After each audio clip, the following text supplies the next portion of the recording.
Hello everyone. Uh, our today's presenter is Miss Yogita. Miss Yogita is a clinical content writer at Renix. She is responsible for writing scientific content and clinical white papers on healthcare related topics, with the main focus on oncology and immunology. Yogita has a doctoral degree in life sciences from Symbiosis International, Pune, and her research work focuses on diabetes and vitamin D.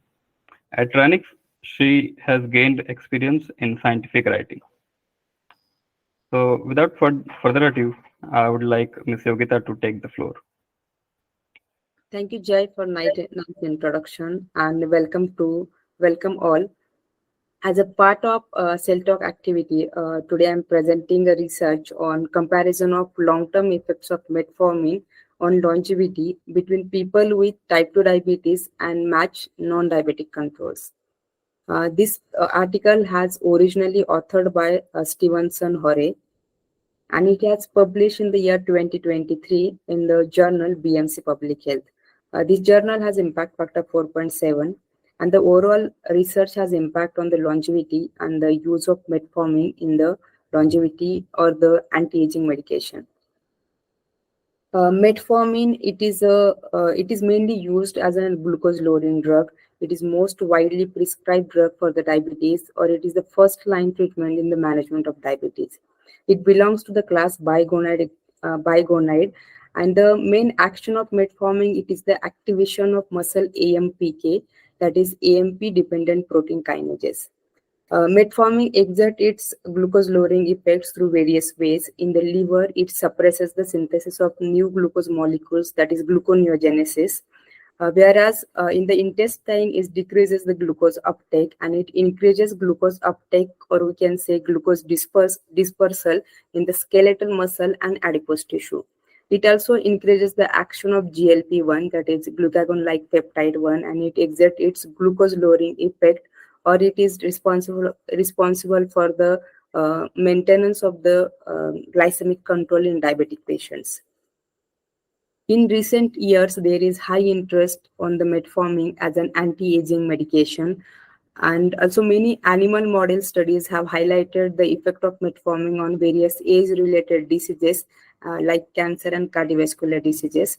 So here in this figure, we are discussing about how metformin counters the aging hallmarks through various different pathways. As we know that as person ages, there is cellular senescence and the defect in the autophagic activity. With regard to the cellular senescence, metformin is responsible for the delay in the cellular senescence. Metformin inhibits the accumulation of senescent cells as it has inhibitory action on the senescence-related proteins like P53, P21, and P16. Also, metformin inhibits the stress-induced cellular senescence in endothelial cells, also glucose-induced senescence in the endothelial cells. And metformin exerts its, we can say, anti-aging activity, and it delays the cellular senescence. Also, as person ages, there is decrease in the autophagic activity. So, metformin is responsible for the reversal of the autophagic defects in the CD4 plus T cells. Also, metformin increases the expression of mitophagy-related genes, and it further reverses the defects in the autophagic activity. Also, there are major mechanisms associated with the aging, like the inflammatory processes and the oxidative stress. As person ages, there is inflammation and the oxidative stress, which can lead to the development of the many age-related diseases. So, how metformin exerts its action in inflammatory pathways. As we know that, or it has been proved that metformin decreases the action of pro-inflammatory cytokines like NF-kappa B, and it can decrease the action of other inflammatory cytokines like interleukin 6, interleukin 1 beta, and TNF alpha. Whereas metformin increases the expression of or the level of inflammatory cytokines like interleukin 10 and adiponectin, and in this way metformin modulates the inflammatory processes. Whereas metformin has positive impact on the antioxidant enzymes, it increases the level of antioxidant enzymes, which further leads to the reduction of free radicals, also the reduction of the free radical induced DNA damage. Metformin also increases the DNA repair mechanism. So in this way, metformin also modulates the oxidative stress. Also, metformin exerts its action on the aging processes through the downregulation of the stem cell exhaustion, through increase in the mitochondrial function, proliferation, and restoration of the stem cell function. Metformin also has its impact on telomere attrition. As person ages, there is telomere attrition, so metformin it is beneficial in the decrease in the telomere attrition. Further, we all know that metformin has its action on the insulin and insulin-like growth factors, IGF-1. So, as person ages, there is deregulation of nutrient sensing pathways observed. So, metformin is responsible for the restoration of the glucose-induced nutrient sensing pathway. So, in this way, metformin exerts its action on various aging hallmarks. In previous slide, we have discussed about the effects of metformin on the aging hallmarks. Here we are discussing about the potential cellular targets of the metformin. In the last slide, we have already discussed that metformin has its impact on insulin, insulin growth factors, and the inflammatory cytokines. So these are the cellular targets of metformin. And through this insulin and IGF-1, metformin regulates the action of FOXO, which is one of the important gene, or we can say protein, when we are discussing about the longevity. So it improves the cell stress adaptation and increase the lifespan of individual. Also, through the modulation of inflammation, through the modulating the activity of NF-kappa B, metformin can regulate the longevity. There are further cellular targets of the metformin like mTOR pathways, citrulls, BAX, and P53. Through regulating all these pathways, metformin exerts its positive benefits on the longevity. Coming to the present challenges associated with this research area, there are substantial amount of the literature available on the effect of metformin as an anti-diabetic agents or as an anti-aging agents. But the previous studies have studied the effect of metformin on the aging for less than 10 years. Most of the studies have conducted their research for the 5 years. So they have shown either positive effect of the metformin on longevity or the null effect of the metformin on longevity and diabetes. Although metformin initially shows some short-term benefits, but these benefits may get negated after the long-term effect of the diabetes, or we can say that with the long-standing diabetes, there is null effect of the metformin on longevity. So there is need of the extended study durations to study to investigate the longevity and healthy lifespan and the effects of metformin on the longevity. Here, there are two objectives of this research. First objective, they have studied the longevity in diabetic patients, those who were treated with metformin and sulfonylurea over a period of 2 decades. Whereas secondary aim of this study was the examination of the survival times for individuals, those who were treated with metformin and sulfonylurea, who were elderly over 70 years at the time of their first diabetes treatment. Under methodology, they have collected data from the secure anonymized information linkage database, which is an archive of medical and demographic records of the Welsh population in the UK. Here they have collected data of the T2DM patients regarding their symptoms, diagnosis, and the medications prescribed by the doctors. In addition to this, they have collected some demographic records like the age of the patients, date of death, sex, and the address where the population is Welsh or non-Welsh. In this study, they have included potential controls. These controls were the non-diabetic individuals. They have never come across with the diagnosis of any form of the diabetes. And in the controls, they have also collected information on their demographic data, also the presence of smoking, cancer, cardiovascular disease, and the deprivation index. Further, after collection of the data, they have performed the survival analysis.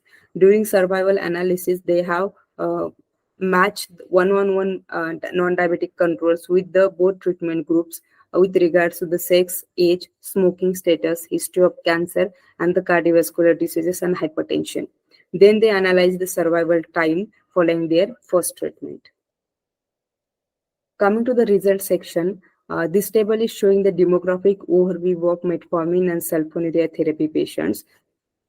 Here we can see that the number of individuals in metformin treated group is higher as compared to sulfonylurea patients.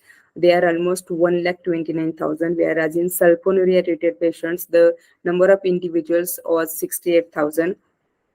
Also, there is a difference in the age at the first treatment, and this difference indicated that metformin treated patients were relatively younger than the sulfonylurea treated patients.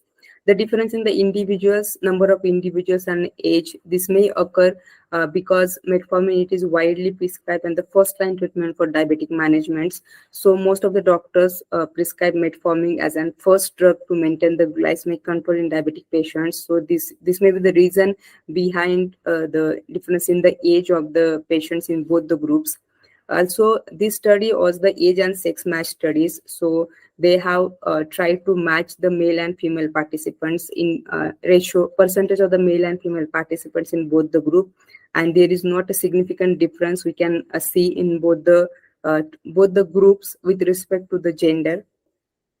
Further, they assess the data regarding the occurrence of cancer, cardiovascular disease, and hypertension. And there is a relatively higher number of the participants, those who had cancer, CVDs, and the hypertension in sulfonylurea patients group as compared to the metformin. Here I have listed some major findings related to this study. As they have observed that there is a significant age difference between these two groups. Sulfonylurea therapy patients were older as compared to the metformin. So they regarded age as a confounding factor, and they have adjusted their analysis with the age. After adjustment, they observed that sulfonylurea treated patients had higher odds of being cancer, CVD, and hypertension than the metformin therapy patients. Then they excluded the individuals with prior history of the cancer and CVD, but still they observed that sulfonylurea treated patients showed a higher likelihood of having a history of cancer. Also, sulfonylurea therapy patients had higher likelihood of post-treatment CVD when they compared this with the metformin therapy patients. Further, metformin patients had better survival than sulfonylurea treated patients. Then further, they performed survival analysis by using survival model results per simulated study period length. And here they have compared both the treatment groups with the match controls. And here they observed that metformin therapy patients had better survival than sulfonylurea therapy patients throughout the study period. Both metformin and sulfonylurea therapy patients had shorter survival time as compared to the controls. Also, both the drug exhibited higher hazards ratio, and which indicates that there is increased risk of death, or which indicates the lower survival time ratio in both the treatment group when we compare this with the controls. In the first year, they observed that metformin-treated patients exhibited significantly longer survival as compared to the controls. However, these results became non-significant after 3 years, and it gets reversed after 4 years, which shows decreasing survival time ratios for a longer study periods. So what this finding indicates? It indicates that metformin treated patients, they exhibited superior survival across throughout the study periods while in comparison with the sulfonylurea therapy patients. But when they observe these findings for the 20 years of the span, they observe that diabetic patients had shorter survival time post-first treatment as compared to the controls. Within the first year, metformin therapy showed a benefits over matched controls, but this get reversed after 5 years of the treatment. And this suggests that metformin may exhibit short-term benefits on longevity in diabetic patients, or the beneficial effect of the metformin may get negated by the T2DM related factors, or the findings can suggest that with the long-standing diabetes, there is negation of the potential benefits of the metformin. Here, there are some limitations, significant limitations of this study. First limitation is that metformin, it is most widely prescribed or the first line treatment for diabetes while sulfonylurea less frequently prescribed. This may lead to the potential systematic differences between these two groups, not accounted for cancer, CVD, and the smoking.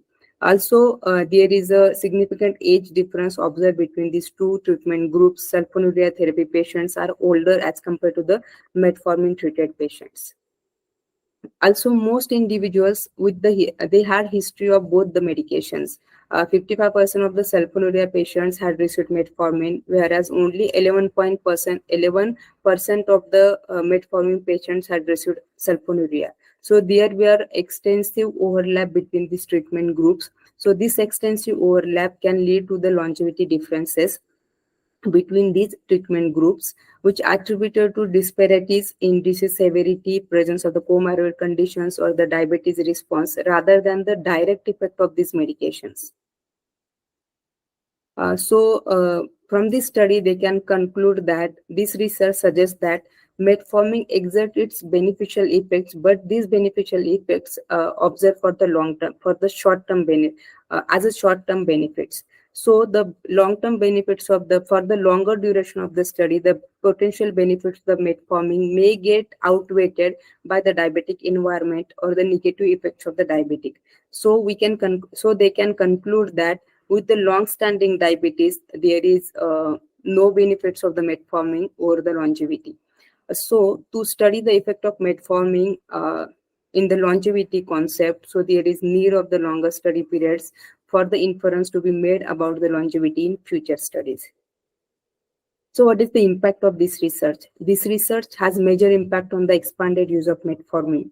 As we have already discussed that metformin, it is gaining high interest in the aging process and the longevity. So this type of the study that highlighted the effect of the metformin for the long term could inspire additional research that can explore the mechanism behind the use of metformin as an anti-aging medication.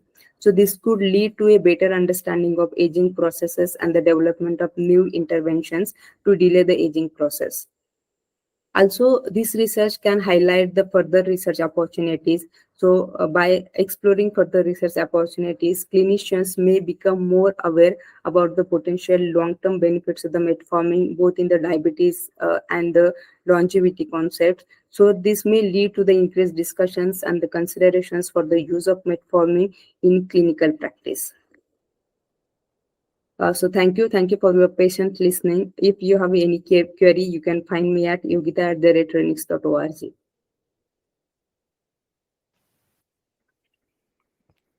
Thank you, Dr. Yogita. And this brings us to the question answer session. So Dr. Vijay has the question. Is short survival and increased risk of cancer and other diseases in sulfonylurea group due to any adverse effect of sulfonylurea? Actually, in this study, they have not highlighted any adverse effects of these drugs because they have already collected the data and then they perform the analysis. But as far as we can see that sulfonylurea and both the metformin had some side effects. That side effects can be negated or that's why most of the diabetic patients were on the combination therapies. Here in this study, they have also mentioned one fact that these patients were on the some other medications as well. And also in limitations, they have stated that the effect of sole medication, for example, effect of only metformin or the sulfonylurea, they are unable to study the effect of single medication at a time because most of the diabetic patients are always on the combination therapy. So we cannot say that this occurrence of the cancer or the CVD like diseases is not because of the sulfonylurea, or we can say that it is the side effect of sulfonylurea drug. I hope that answers your question, sir. Dr. Nupur has another question. Why hazard ratio is high for metformin? Okay, actually metformin, they have in the throughout article they have explained that metformin it is beneficial, but for the short term. For the long-standing diabetes, metformin cannot exert any effect as an anti-aging medication or any positive effect on the extension of the longevity or the health span of the individual. So this may be the reason that metformin exhibited hazard ratio, because they have observed these patients for the longer duration, like the 20 years. So this may be the one of the reason that metformin exhibited higher hazard ratio.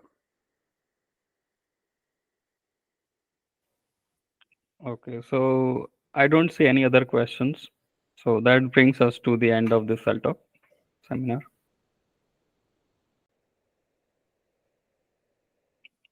And our next presenter is Miss